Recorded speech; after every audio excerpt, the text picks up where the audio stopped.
ఒకరోజు సమాధానం పరుస్తారేమో, ఒకరోజు అపాలజైజ్ చేస్తారేమో, ఒకసారి క్షమించమని అడుగుతారేమో, కానీ మరలా దాన్ని కాపాడేవారు, ఆ వాతావరణాన్ని కాపాడేవారు, ఆ అట్మాస్ఫియర్ని కాపాడేవారు ధన్యులంట. ఈరోజు can you maintain the atmosphere of peace in your family? Can you maintain? కాపాడతారా?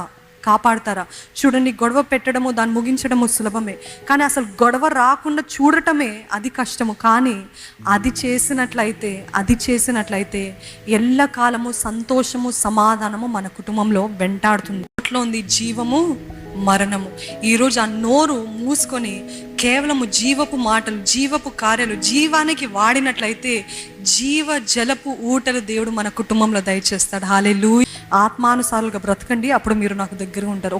ఎన్నోసార్లు కలహాలకి చోటిచ్చానయ్యా, ఎన్నోసార్లు గొడవలకి చోటిచ్చానయ్యా, ఎంతగానో దూషించానయ్యా, ఇందుకే ఎంతగానో నష్టం పొందుకున్నానయ్యా, ఎన్నో ఆశీర్వాదాలని కోల్పోయాను, అందుకనే అయ్యా నన్ను మన్నించయ్యా.